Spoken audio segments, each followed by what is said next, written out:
Hey there, I'm Khalila McCoy, and this is the space where we are lifted one story at a time. This is Where We Rise. Hi, everyone. Welcome to the very first episode of Where We Rise. I'm so excited that you've chosen to come on this journey with me. This episode is especially meaningful, not just because it's the first one, but because we're starting with a conversation with my husband, DJ McCoy. Let me tell you a little bit about this episode. This recording is almost a year old. This was recorded back when I first decided that I was finally ready to be brave enough to start a podcast. I ordered everything I thought I needed on Amazon. I watched all the videos, read articles, and then I sat DJ down and I was like, let's do it. Let's talk. And you'll hear I made some mistakes. We were on the same mic, so the audio isn't quite perfect. And then my editing skills, if we can call them skills yet, they were definitely working overtime on this again since I recorded it the wrong way. But I felt like the connection was real. The truth was flowing. And I felt like that was what mattered the most. But I'll be honest, out of fear and nerves and wanting everything to be perfect, I asked DJ to re-record our conversation multiple times. It's my first episode, right? I want it to be perfect. But nothing could capture the raw emotion and honesty of the very first conversation. And that was what I wanted this show to be about. Yes, you guys, I'm going to get better as we go along. My editing will get better. My questions will get better. But the focus is the real people, the real stories, and the real moments. So I just want you to hang in there with me and find the part of the story that speaks to you. In this episode, you'll hear a man talk openly about his journey into fatherhood, his worries, his fears, his faith, and the legacy he is building. And in the process, you'll get a little glimpse of who I am too as we start this podcast journey together. So let's get into it. All right, with me I have my wonderful supporting husband, DJ McCoy. Say hello. How y'all doing, everybody? So today our episode is going to be about becoming a father and how you navigate through life in this new role. So before you jump in, go ahead and tell everybody a little bit about yourself. DJ McCoy, born and raised Cleveland, Ohio. Went to Khalila High School. Ended up going to Ashland University. Took me about 4.5 years to finish that up. And then I think in the next couple 2 to 3 years, I ended up out here in Columbus, with the missus. We are believers of Jesus Christ, the Lord and Savior, who died for our sins. It just being from Cleveland, not necessarily raised in the church, but introduced to Christ early in my life. I don't know what else you want me to. I felt like I did a little quick A to Z. I played football for a while. Cannot not say that. I played football for like half my life. But I really liked football. I like to think I was good. Met thousands of people through it. So did get it's probably the most popular way people know me in general, I would say. You need some more? Oh, no, that was good. I didn't know if you wanted to say more. I mean, that's all. All right. So, you talked about going to Ashland. That's where I met you. And when we were dating, we kind of talked about everything before we got married. We talked about a lot. We knew each other very well, our ins and outs. I think we got very comfortable with each other pretty quickly. What we dated, though, for 7 years, right, before we got... Did it for a while. Yeah. But that first 2, we talked a lot. All the things they say you shouldn't talk about at the first date. We probably talked about. We get straight to... Yeah. But interesting thing is, so as you guys, we go through this podcast, you'll get to know me a little bit better. But I am a school teacher, and I have always loved hanging out with children, playing, teaching, whatever was involved with little kids. I really enjoyed that. So I always knew that I wanted to be a mom. And in my younger years, I wanted like 5 kids. And I wanted a huge house. I wanted to be the house that all the kids came to play at. I wanted to be making cookies and everybody in the neighborhood be like, I can smell Miss Khalila's cookies and coming on over. So I had this dream. But when I met you did not want children. What, destroyed the dream? Which is really interesting. So tell us why you felt like you didn't want kids. Well, I was already raising people's kids. So it's like, I knew, I feel like more so than other people, maybe my age, or maybe outside of my situation. Because as I got older, I realized a lot of people had hyper sibling roles. That's kind of how I summarize it, where you're doing a lot. Like, I feel like I was doing a lot, man. I was doing a lot on top of just the K through 12 schooling system. So I was traumatized. Like, it was. What do you mean when you say you were raising other people's kids? I was raising other people's kids. Other people decided to have children that they didn't really want to. Who are these other people? These other people are parents and relatives, parents and relatives where they just didn't watch and or take care of their kids, or they just couldn't. Like, so I know in the instance of this, it's not like a Cinderella, but like it was more of a necessity where, my mom had to work a ton. So she had to work a lot, where, as in the house, things still need to get done. And we didn't have my dad home. So we didn't have I wouldn't even say like my dad. We didn't have a guy, so we didn't have a guy there. So, I think in a lot of ways I elected to pick up a lot of that slack. It wasn't, I don't think I was forced or whatever. The way I summarize it is I did my time. After 18, I was convinced like it really didn't make sense to have children unless certain circumstances and boxes were checked. But at the time, I just didn't believe those boxes could be checked. Like, I really was like, it's not possible, it's not feasible. But then I was influenced by just growing up in a broken home. So it was a lot of just complications. So I think you don't necessarily have, like, I had to go visit siblings. You know what I mean? Like, I think a lot of people know more about it now because a lot more divorces and it's more, I feel like it affects mainstream America more. So it's talked about more, but it's like, yeah, I think people have been living these crazy blended family things, which I don't prescribe for anybody. I think you should get closer to script, but like, I just really didn't believe I could be a good parent. So like, I think that's the best way to summarize it. Like, I looked at my parents and, I guess I was learning about genetics. And it's like, I don't think we got that gene. You know what I'm saying? I don't think we got that,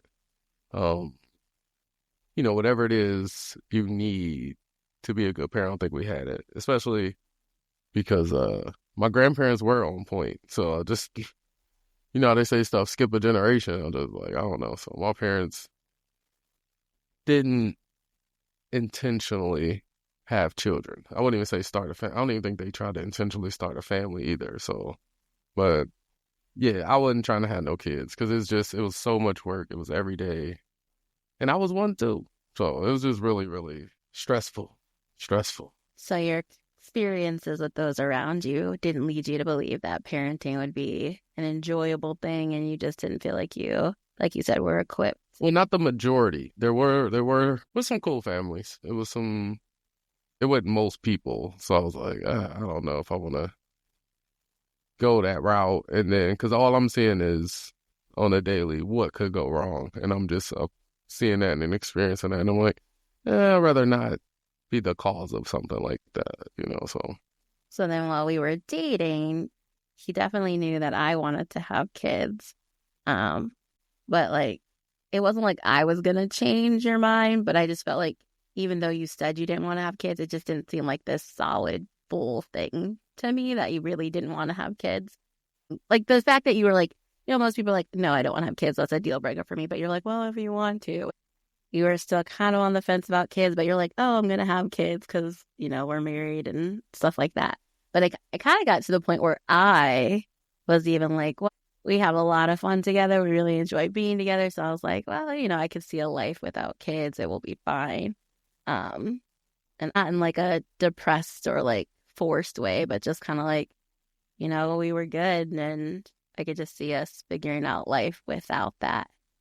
But then, dun dun dun, what happened? Somebody got baby No. out of nowhere. They need a pill for this. What happened? Well, how did you go from not having kids to you're the one who started bringing up the conversation? Life was crazy at the time. I wouldn't even say crazy, but I would stay at my aunt's house, and my aunt had just recently had some grandbabies. And one of my little cousins in particular was like the coolest, cutest little girl ever, little Sky.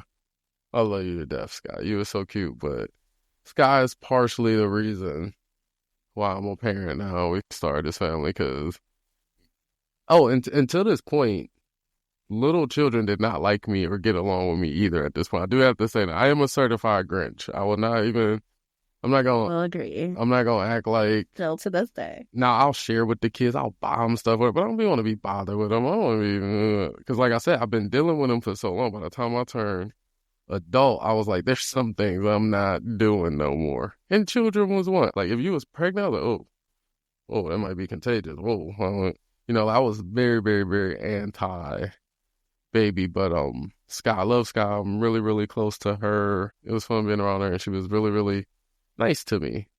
Now I have really good baby luck. So I guess once my heart changed about it, a lot of the stuff switched over.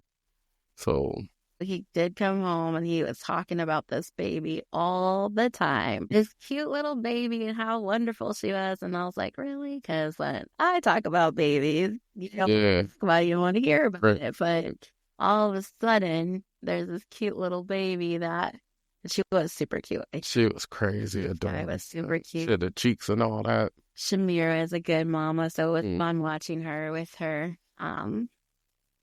So you decided that you were ready to have a child, which was kind of interesting. Now, he was all gung-ho for having kids, and I had already settled with the fact that, okay, we probably aren't going to have kids.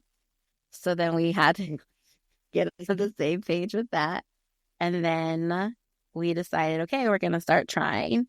In the midst of this, also, we found out that I have some health issues. So we're like, okay, if we're going to do this, kind of need to do this now and get this figured out. So now that your thoughts had changed, you did want to have kids, we were trying. Were you thinking through anything? Like, what was your process? So a lot of times we hear about like women as they're trying, like, every month when it doesn't happen, that's stress or you're crying or you're sad. How did you feel as the male going through hoping that your wife gets pregnant? I don't know. Listen, I forgot what we was trying. I think we had a little gap because we wanted to change some meds, right? Or something like that. We had to, filter out birth control. And I think it took like a season for birth control. So like by the time, like I think she told me, because she took it very serious. I ain't gonna front. Wifey took having the baby serious. Like she was asking me something like, I don't know, the baby don't come. Like you're gonna be pregnant one day. Like I don't know. But I forgot we was trying. I didn't like, so I'm gonna just say I was unaware of maybe the consecutive months. I wasn't aware of any complications she was having, but I wasn't aware of like, it didn't happen this month. Oh, it didn't happen that month. Yeah, this is very accurate. Pretty sure he just forgot. Yeah, I forgot. Just excited to do the deed when the time came. That's what's important. Which was like, we were talking to my parents about it. My dad's like, just have fun. Don't worry about it. But I'd be like in the bathroom bawling my eyes out every month. Like, it's not happening. She didn't tell me about this, by the way. No, I didn't tell you about She didn't have to go through that alone. She could have been talking to me about that. Yeah, Let's talk to you. Let us know what's going on. So we can at least hug you and let you know it's good. We're going to try again next month. You know what I'm saying? So yeah.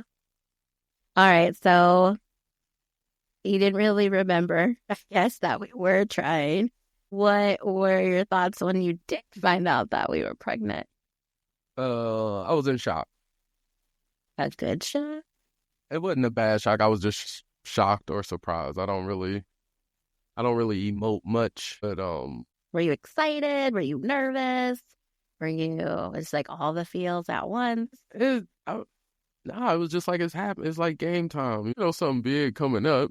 It ain't now. It ain't tomorrow. It ain't next week. It ain't next month. You gotta. So what'd you do for those 9 months? Oh my God, depression. I gained mad weight. Lost my pants. You gained a lot of weight. A lot of 40 pounds. Yeah. Pants didn't fit. They split at the butt. Like a cartoon. Like a legit cartoon. It was very embarrassing. And I cried a little. I'm not gonna front. We was So what do you think it was? Like, why were you eating so much and so stressed? well, because I really like cookies.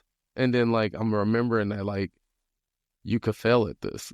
So you were like stressing in anticipation for I the arrival was of just the baby. doing something. I liked my pregnancy experience, not mine, but the experience with my lady. I enjoyed it. Watching her be preggo, rubbing her belly, reading the books. That was fun. I enjoyed all of it. Like, even when she did want me to make her certain, I don't even think you did that much, like certain food. What you ate, like grilled cheese? You ate one. I ate a lot of peanut butter. Yeah, peanut butter and jelly like crazy. So I kept them on deck like that. That's like, the easiest. Like, so, but yeah, that's like, yeah, they I don't think they treat the men very well in pregnancy. So future ladies who are going to get pregnant, make sure you check in on your husband. Because y'all got to think, we can't even complain. That's because that's what everybody telling us. I was trying to complain, and everybody was telling. Did when we were at the hospital the day Miles was born. Listen, I tried to. Nobody respected my complaints the whole time, and I had plenty of them.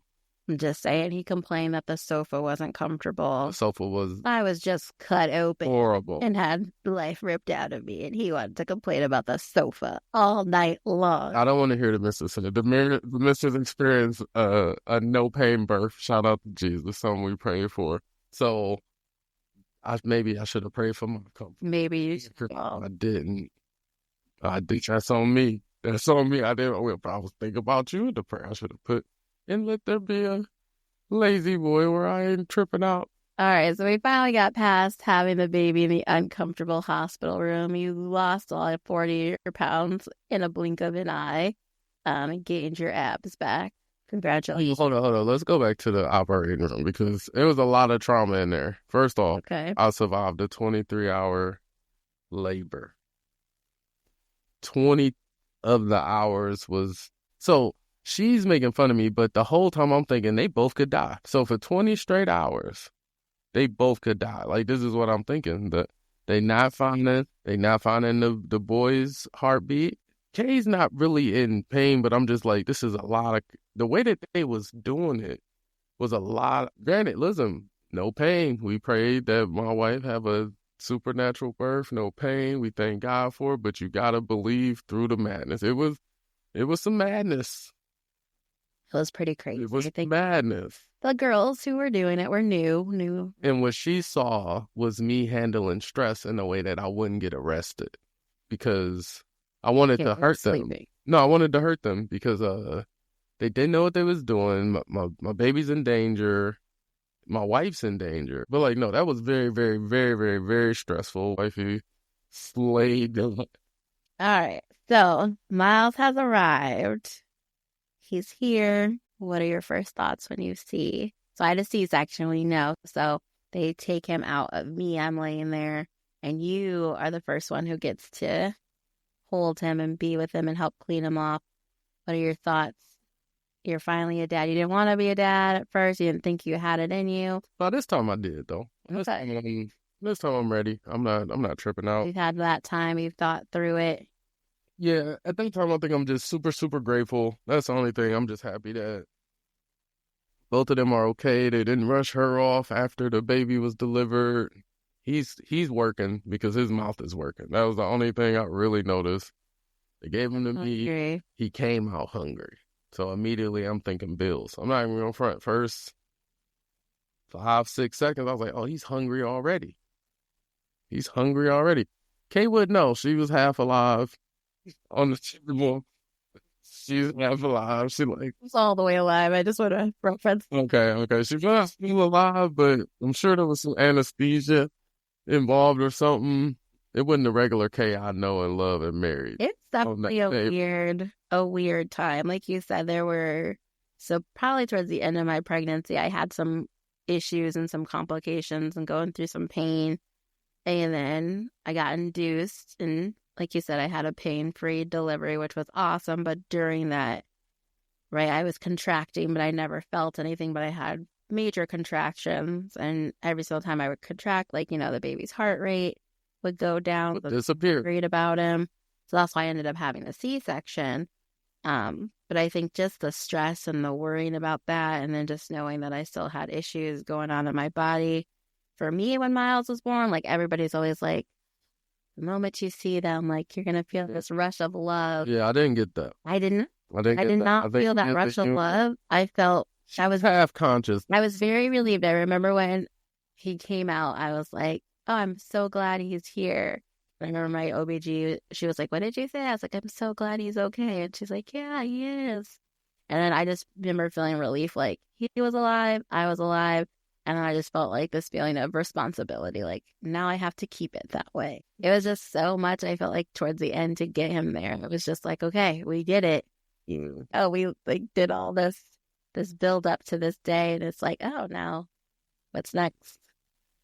So I didn't have much time to think. I was all in. So yeah, as soon as the baby came out, I'm just looking at her, I'm looking at him, and it's just what it was. It was just like, yo, I got stuff to do. So I just did it, every 10 minutes at a time. I just kept trying. It took them both about 2 weeks to fully wake up. yeah, I think it was about So, that too. Like I feel like I had a lot of yeah, I had to just take care of my physical and emotional stuff to get through, and then I definitely got to that point. Miles was sick, mm-hmm. like after he was born. Well, he was fine when he was born, but then he had some issues. He wasn't eating, he wasn't growing, and stuff like that. And I remember, I think it was like our second or third doctor's appointment where it's like kind of questioning if he was going to actually make it or not. That's when my love set in. It just kind of hit me. Actually got on the phone and was talking to my friend, and I was just bawling my eyes out. And I was like, you know what? I do love this little baby. Who'd you call? Shannon. Okay. Well, Shannon had called me after the doctor's appointment. We were at the gas station, and you had gone in to get us. I think you went in to get me some ice cream. Very sweet moment. We had left the doctor, and it was pretty much like breastfeeding's not working. He's doing well, and I was just devastated. And he went into UDF to get me some ice cream, and she called to see if the doctor's appointment went well, and I was just crying. I was like, it did not go well, and we don't know what's gonna happen. But I just held his little hand, and I was like, you know what? I love you, and we're gonna do whatever we can. Yeah, it was definitely. I'm getting sad thinking about it now. Yeah, it was tough. It was tough. I don't think I had realized it. I mean, I knew he was doing bad. I think by the time it sank in with me, probably could have almost been too late. So I'm just happy I depend on God, because it was like, it was nothing I could do.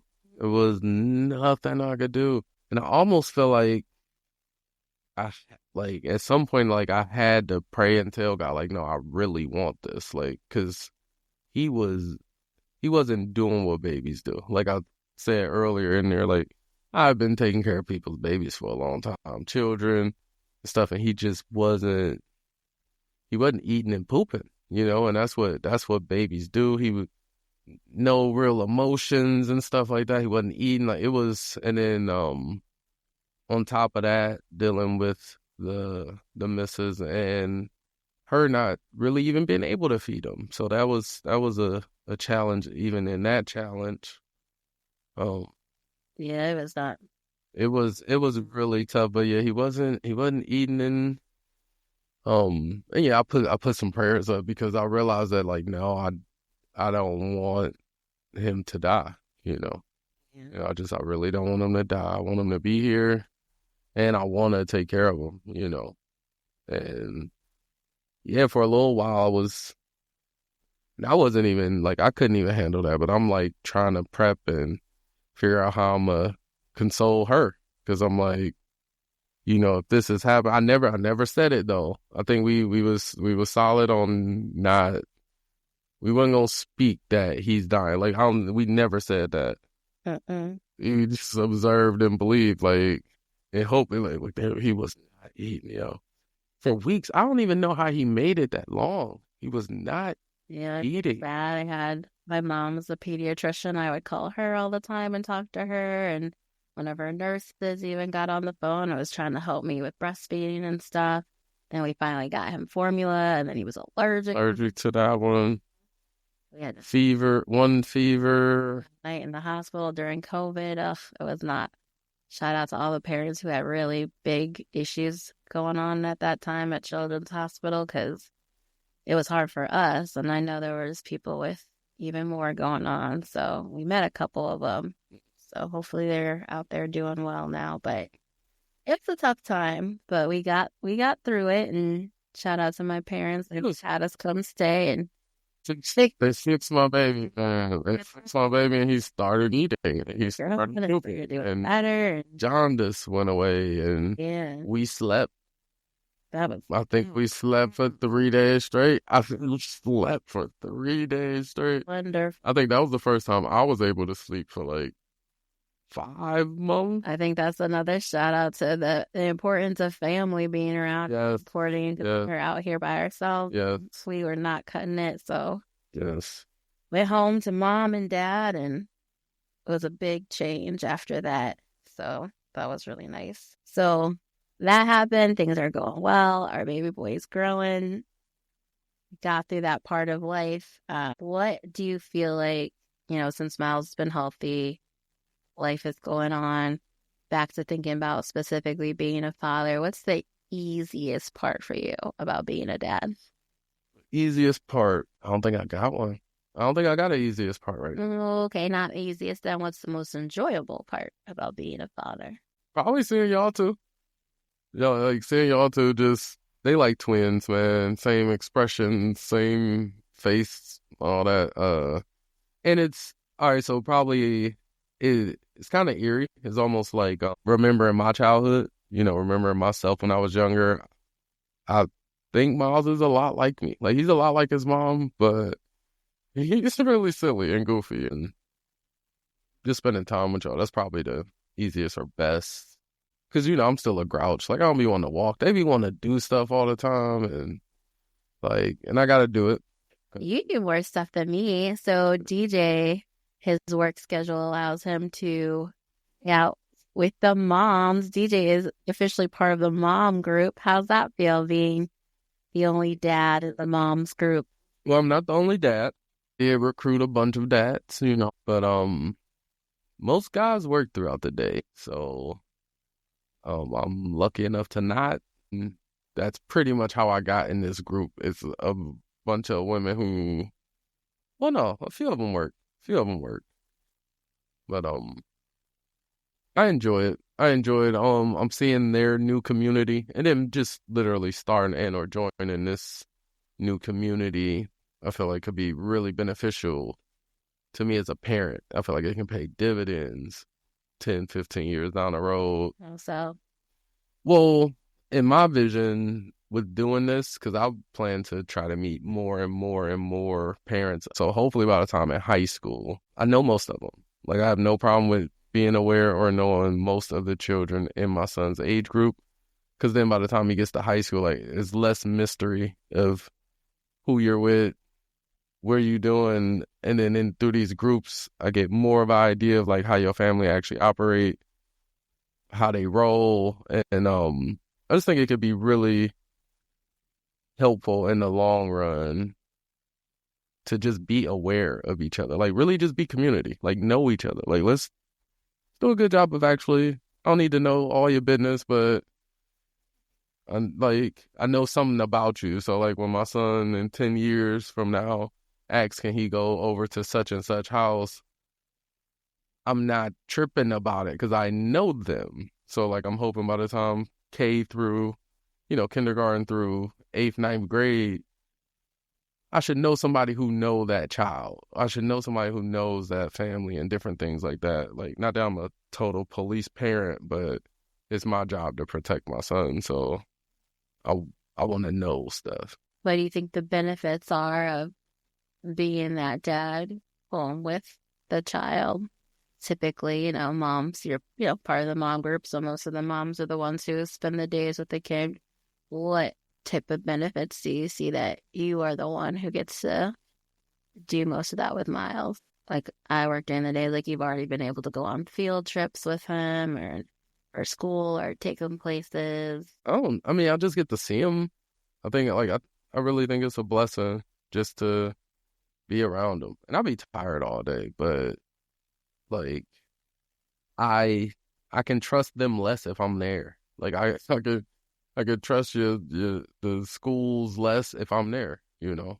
That's probably the biggest thing. Like when you went to the zoo, like I went to the zoo when I was a kid or whatever. I think it might have been a little bit better if one of my parents was there, maybe. Like I don't know how Miles feels about. I mean, maybe he'll get to, well, he'll I feel like he'll tell me if he's tired of seeing me and stuff.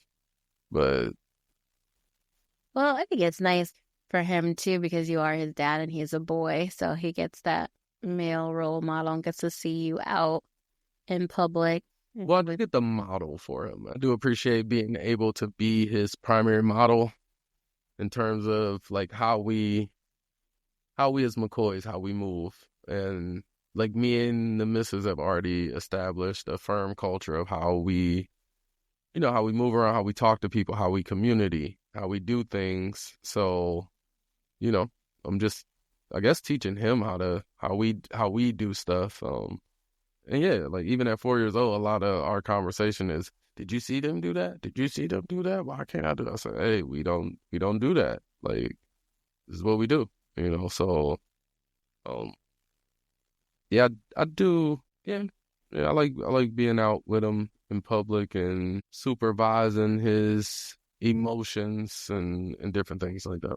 You always see the reels or videos about women kind of almost complaining, but in a joking way, but not how, like, if a woman takes the kid out to the grocery store, everybody's just like, oh, you're a mom with the kid at the grocery store, or she must be doing something wrong if she buys him a treat or something. But if the dad takes him out, everybody's like, oh, you're the best dad ever, or this Yeah. dad is great. Like, have you witnessed any of that? Is any of that true? Early on, when Miles was 2 or less, I did feel like I was getting too much attention for just being outside with my son. I'm not gonna front. People was like stopping and talking to us. They wanted an interview. Like I'm happy he like looks like me a little bit. They probably wouldn't have really believed it.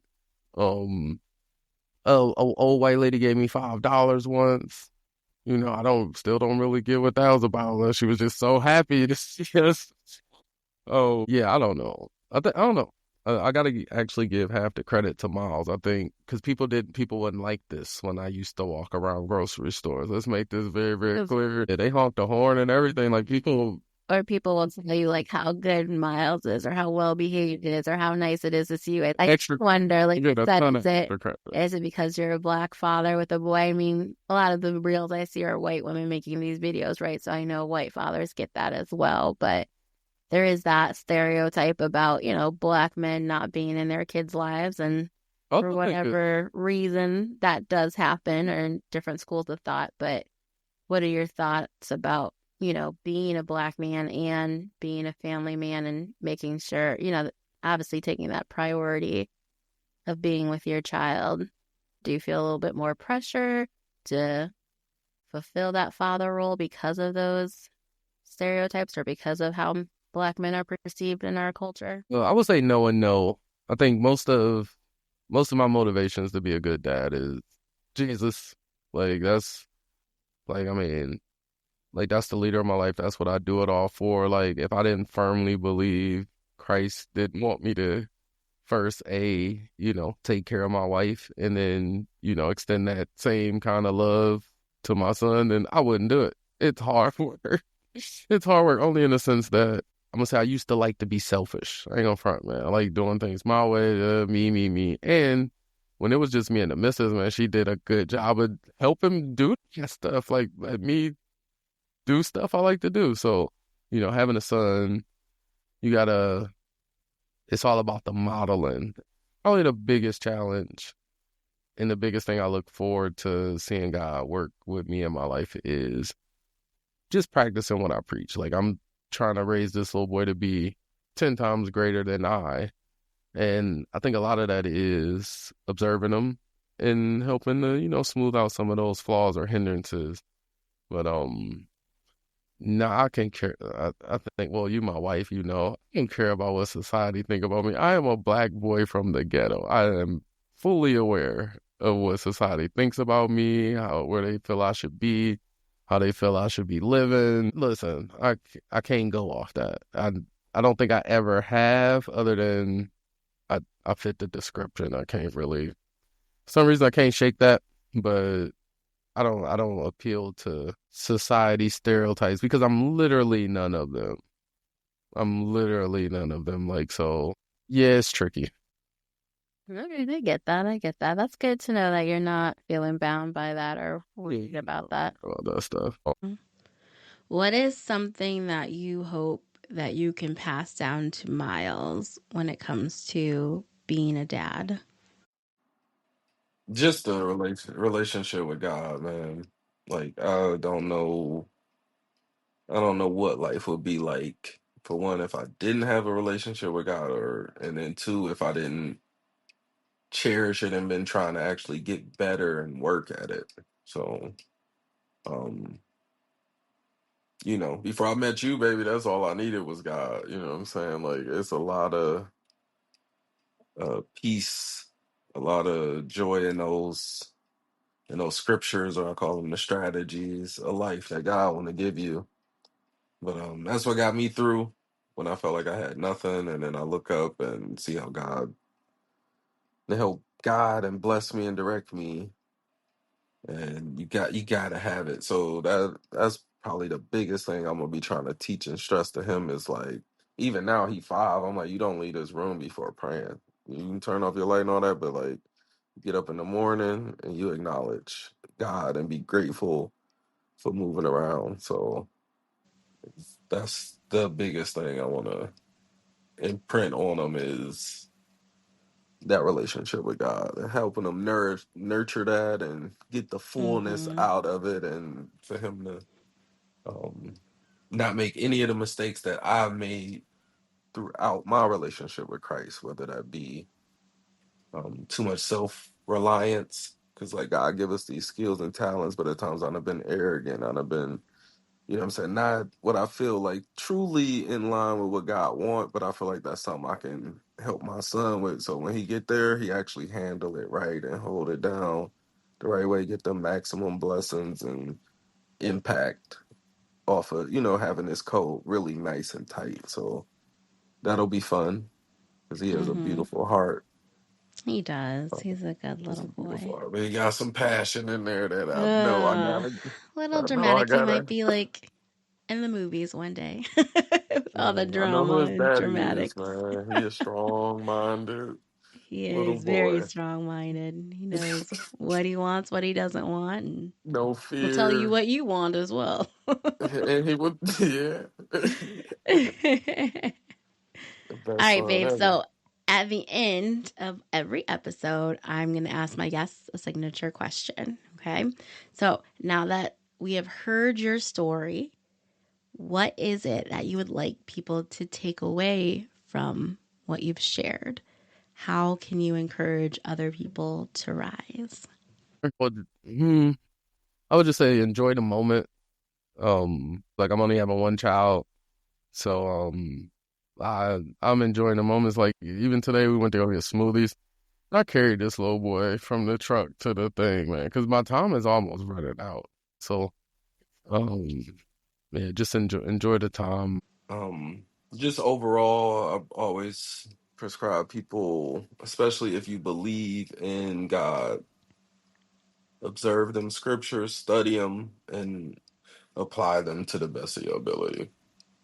Um, I've gotten, I'm just blessed for that approach in life.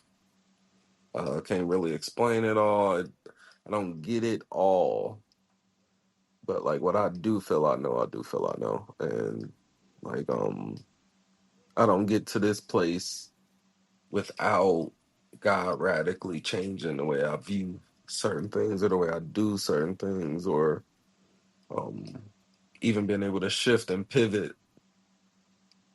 is a lot of it has been, because I sit still and I talk to God and I'm open for that correction. Not people correction. I don't like people correcting me. Life will tell you that. I don't like nobody talking to me. No. No. But when I'm sitting in them spaces and God is addressing me and how you handle that, like, this how you was as a son today. This how you was as a husband. This how you was as a dad. I'm not arguing with the infinite. It's just, I know he still love me. I got more work to do the next day. So that's it. Just like really try to, especially if you are a believer, really try to walk it. It ain't nothing but health with it. Ain't nothing but blessings with it. As we end this first episode of Where We Rise, I just want to take a moment to sit with what we heard today. This conversation with DJ wasn't just a story about becoming a father. It was a window into the fears, the faith, and the stretching that so many of us experience when life calls us into a new version of ourselves. What I love about the story and why I chose to start here is because it reminds us that rising doesn't always look loud or dramatic. Sometimes it's as simple as admitting you're scared and then leaning on the ones you love. Sometimes it looks like trusting the process, even when the path seems unfamiliar. And sometimes it looks like choosing to grow into the role you hoped for, even when you don't feel fully ready. Remember, we've all been there. And no matter what stage of life you're at, you're probably going to fall into that again. You're not alone. And as we wrap up, I definitely want to take a moment to honor all the dads out there. The uncles, the grandpas, the father figures, the mentors, the role models who show up with love and keep growing. We see you, we appreciate you, and your presence matters more than you know. Thanks for spending this time with me today. If you're not already following the show, please make sure you do. I'd love to hear from you, so leave a review wherever you're listening. And hey, maybe one day you'll be sharing your story on here too. All right, y'all. As you move through the rest of your day, I hope you take a moment to listen a little louder to yourself, to the people you love, and to the things that connect us in ways we sometimes forget to notice. I'll meet you back here next time. See ya, bye.